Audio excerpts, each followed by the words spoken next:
This is Laura DeFranco, holistic physical therapist and owner of Brave Healer Productions. I'm excited to bring you my new holistic healing series where you're going to learn from the experts what it means to live fiercely alive, mind, body, and soul. I invite you now to take a breath, relax, and feel the vibe of the words my guest has to share with you today.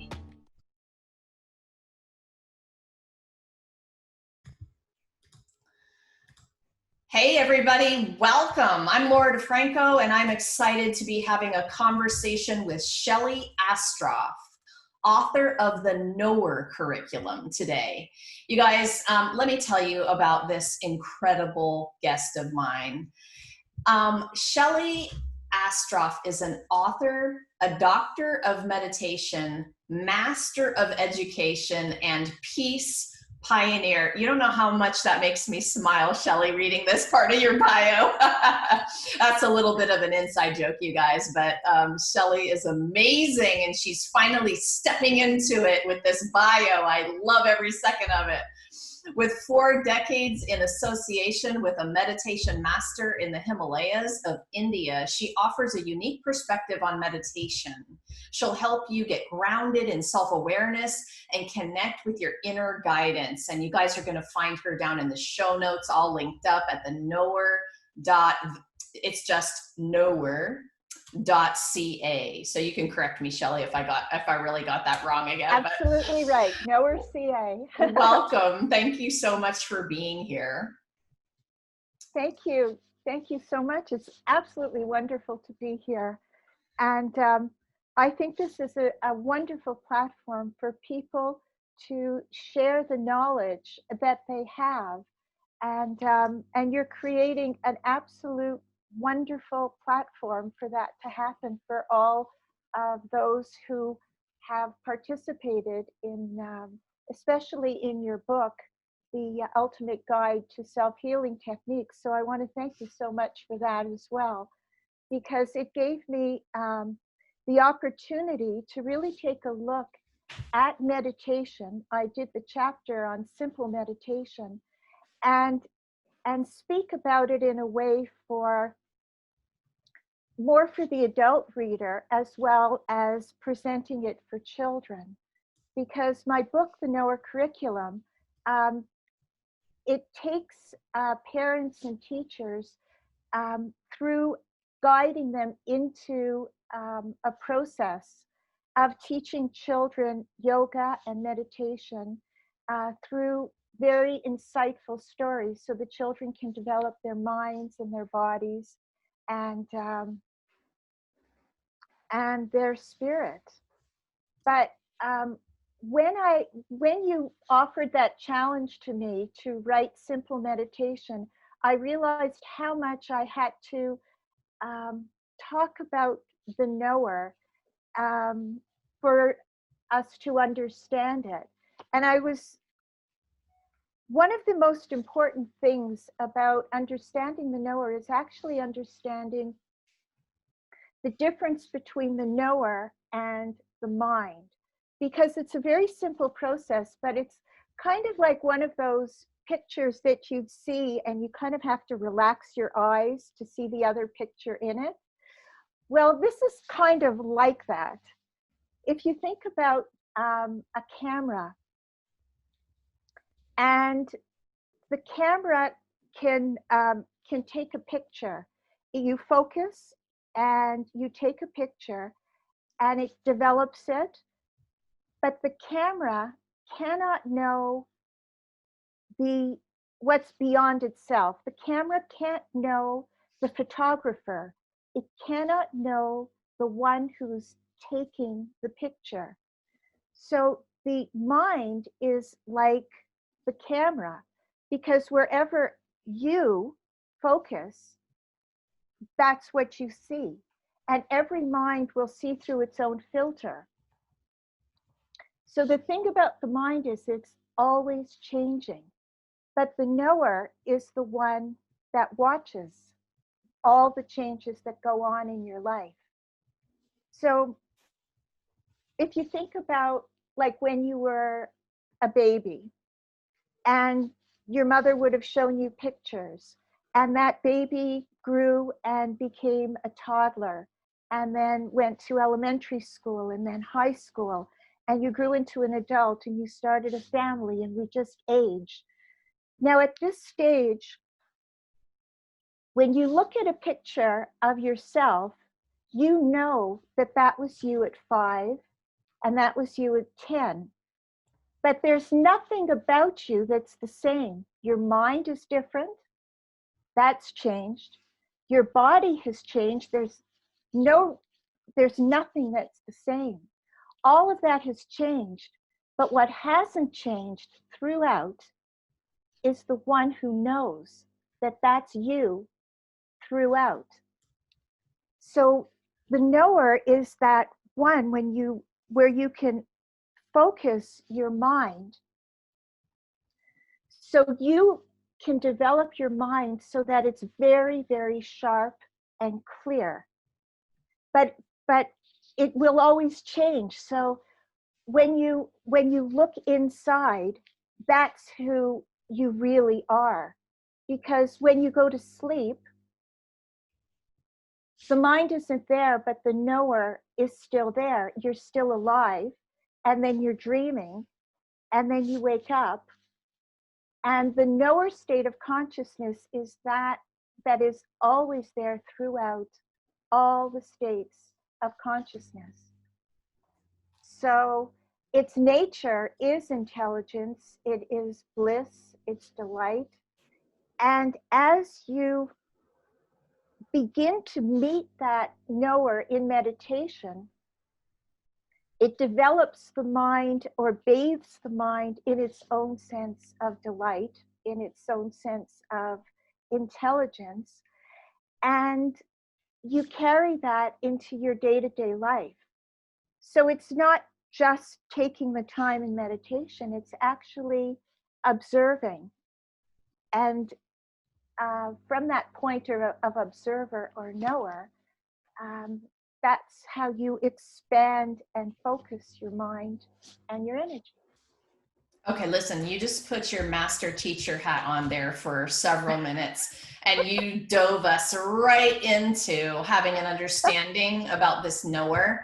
But listen, you have a lot of years under your belt, and you've got a story that got you to doing what you're doing in the world today. So before I tackle a couple questions I have about what you just said about awareness and meditation, and really how we need to kind of have this idea as we move forward in the practice. Tell the viewers a little bit. Let's give us the short version, if that's even possible, of how you got to doing what you're doing today.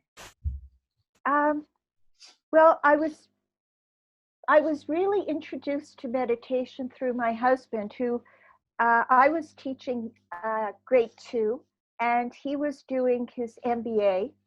And he came home one day and he said, I saw a sign on the university wall, and it said, improve your marks, learn to meditate. And he went and he did that. And so I thought, well, I was working in the inner city, and the curriculum was such that they weren't expected to be achieve in the same academic standards as the regular as the other areas. It was so anyway. I just thought that, now this was 1975, 76, so I can tell you that people hardly knew how to spell the word meditation, let alone think that it was going to be some kind of pedagogical happening in a school. But I spoke to my principal, and I spoke to, we had a school psychologist, and we did an experiment. And we did it 3 days a week. And by the end of that first year, that class was on par. We actually had them tested because we were doing an experiment, and they were on par with the regular curriculum from the school board. And then I realized that meditation really makes you smarter. I would agree with that. Yeah. And my husband started meditating with a group. We're in Montreal, and I mean that's where we're from.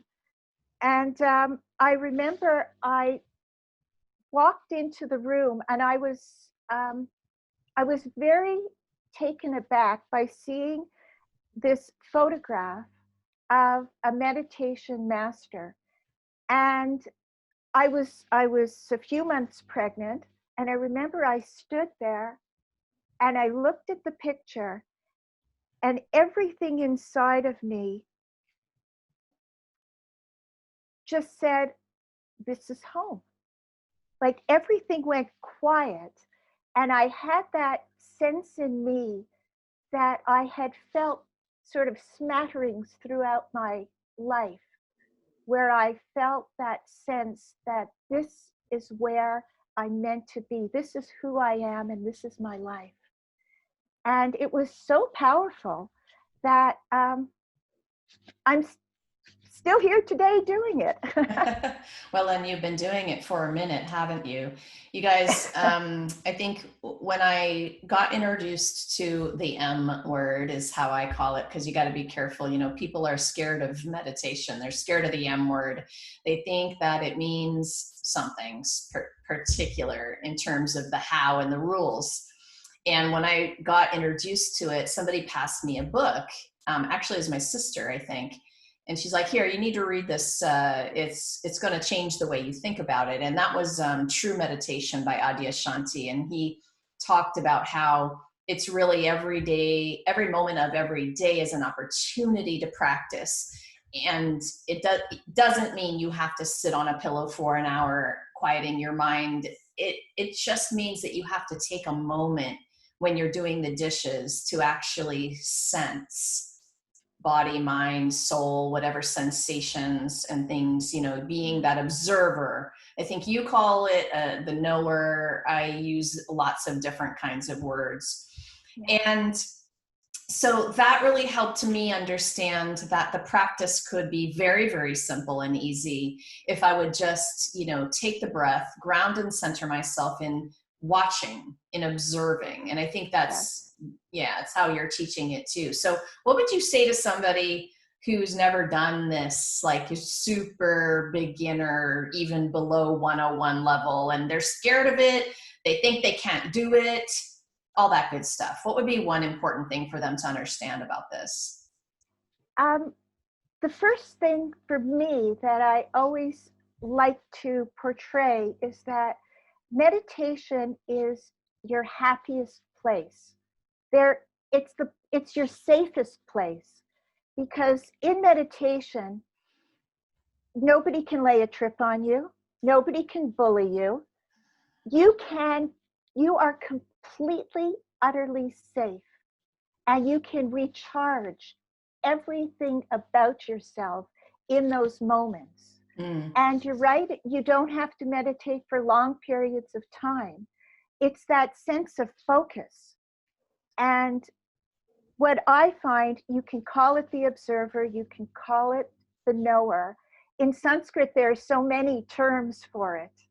It's Brahm and Chaitan and Atma, but it's all the same being, that essential nature that we are. And that comes through watching, because when you're aligned with your observer or your knower, that's where your power is. That's where your focus is. And you can, it's something that you don't need to be afraid of. It's nothing other than who you are. Okay, I'm going to play devil's advocate and say to you, but Shelley, when I try to do this, all that ever happens is all of my mind goes nuts. I feel like I'm insane. The inner critic messages are, it's not a happy place, Shelley. Right. You're right. Well, because you're absolutely right. Because to be honest with you, the mind is not a happy place. Even if it is a happy place, it's going to turn into an unhappy place given 5 minutes. Right. But the one who watches that, so the thing about about knower meditation or watching is that let the mind do whatever it wants. Let it go nuts.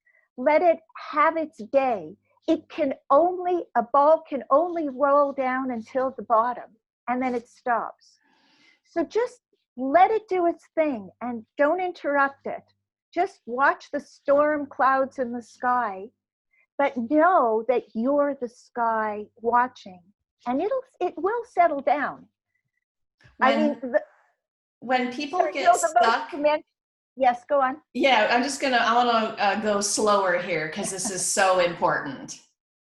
So when you're in that practice that you're talking about and you've begun to have some awareness, and so you're getting more still more often, you're actually sitting to practice this. And let's say the mind starts to go. And of course, if we're in there and we're not watching it like a movie, then that's the stuck point. How do you help people out of the stuck point right in that? Is there a technique or a tool or even just a way that you can talk about it? Well, I know when I get stuck or when I'm with people, I just let it happen. Now, whatever feels good to anybody. Some people, well, for me in particular, if my mind's going crazy, I will introduce a mantra, because that seems to work for me when my mind's really fidgety. And I'll just let it go, but then I'll start saying, I like the mantra Amaram Ham, Madaram Ham. So I'll start slowly, letting that be like a kind of wind in the sky, and it starts to move the clouds, like all that storm that's going on. And slowly, I get into a kind of calmer place. That's usually when my mind is going nuts. To be honest, when my emotions are going insane, I take the breath. I'll control my intake, and I'll hold, and I'll exhale, and I'll really watch it. And the mind's still whirling. I know what that is. But for me, those distinctions, I tend to know when it's my mind that's too excited or when my emotions are too agitated. That's an interesting point. I'm going to pause you again. Sorry. Sure. Because I want the viewers to really pause in the places that I think are going to be light bulb moments. And I had never really heard that separated before in these kinds of conversations. And so if you can have the awareness of when it's that, crazy mind going again versus an emotion overload, that might be an awareness that actually changes your game here. So thank you for that. Completely. It completely changes you. It's kind of like getting a proper diagnosis. Yeah. And that comes through watching. That comes through observing. That comes through placing your attention on I'll call it the knower, but call it the observer.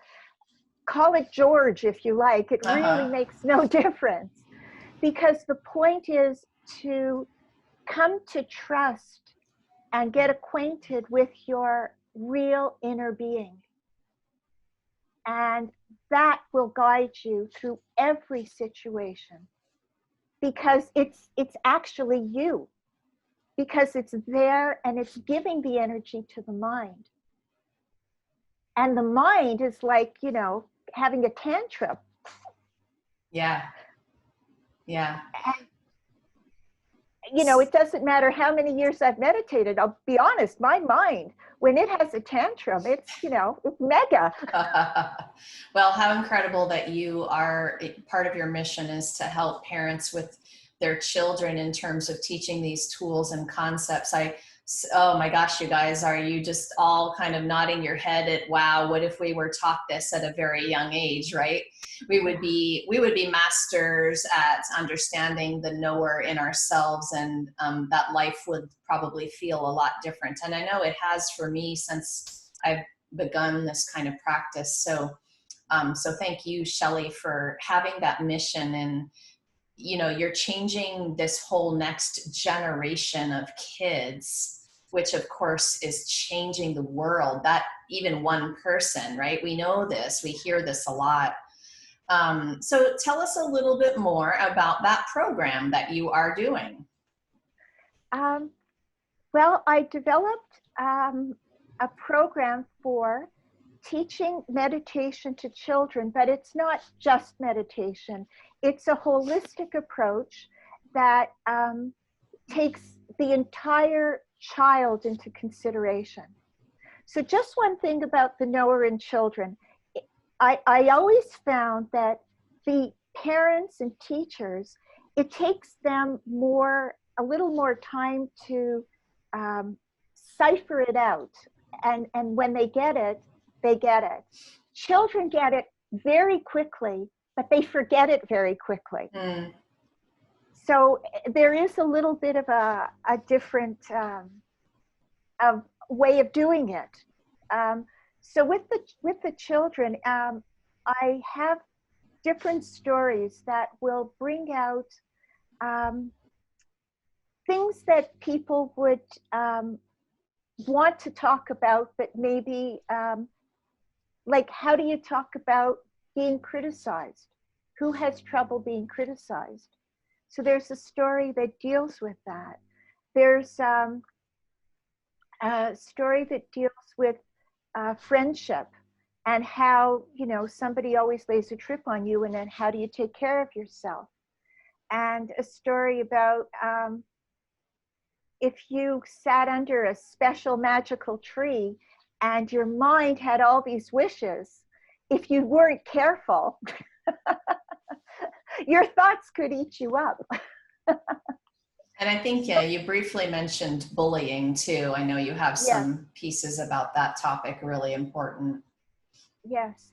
And to be honest, I know this is going to sound like a very funny thing, but I have found that there is that outside bully, but nobody bullies me more than my own mind. Mm-hmm. There are times when I'll take the side of the person criticizing me. And I close my eyes and I go, what's the matter with you? Oh my goodness. Yes. I can relate to that. Yeah, but it's through watching that I actually saw that. And then slowly you build up the strength inside of you, because it's more important to meditate a tiny bit, a little more often. Yes. Than long periods, because it's a power that builds on itself. Oh, I'm so glad you said that. That's how I've experienced it. Yeah, I like that idea. And it's not like nothing is wrong, and it's incredibly beneficial to sit for an hour. And when you do it how you just described, there's a building power of that. I love that. I love that. That's exactly how I've experienced it. It starts to infuse in all of the different areas of your life, and that starts to feel very good, very empowering, very lots of cool words we could fit in that blank there, right? Okay, so listen, we got to wind down, but I have a couple of last questions I want to make sure and squeeze in here. So what do you think is the very most important thing for viewers to understand about their own self-care and healing journey right now? We're at a very special time. I think it's a time that we've not experienced before. So we're really on the threshold of something new. And the thing is that everything changes on the level of our experience. Our bodies and mind will change. Just like last year, who could have thought that this year would be like it is? Right. And next year will be something entirely different. But if we stay with that center and and observe what's happening, you have a kind of leg up from everyone else, because you get to broaden your vision, so you can see, like if you're in a boat, you can see the rocks ahead of you and go that way. You actually broaden your vision, and you come to know inside where you want to focus your mind. And then you become the one choosing, rather than your habitual patterns that your mind is used to. And that's where it'll go if you're not in charge. If your mind's in charge, it's just going to do whatever your mother taught you, whatever your teacher taught you. Yes. But if you're in charge, you can take hold of your mind and your body and your life. Powerful, And there's no powerful limit. tool. Yes. I hope you guys realize just the power of what Shelley's talking about. Thank you. Shelley, thank you so much for being here again. We've been together a couple of times. And just for what you're doing in the world, I appreciate you sharing it with us today. Thank you so much. And thank you for this amazing opportunity. You guys, I've got you all hooked up in our show notes, nowhere.ca, Shelley's website, and you're going to find her books and her programs and all of the things, right? So if any of this part of this conversation just ignited something in you, something interesting, please go explore a little more and see what she has to offer. And thank you guys for joining us today. So appreciate you tuning in, infusing yourself with the good vibes I'm bringing here with these amazing guests. Thank you for being here and supporting us. And I have a last question for you viewers. If you happen to be a holistic practitioner with a message to share, please head down into the show notes. I have a couple of great things for you to check out. You're going to find submissions information about our next Ultimate Guide to Self-Healing co-authored book project, Changing the World One Brave Word at a Time, you guys. And I also have a little note about possibly being our next guest in this holistic healthcare series. So take a peek. And today, lastly, remember, your words change the world when you're brave enough to share them. It is time to be brave. Thanks for being here, everybody. Have a good one, Shelley. Bye.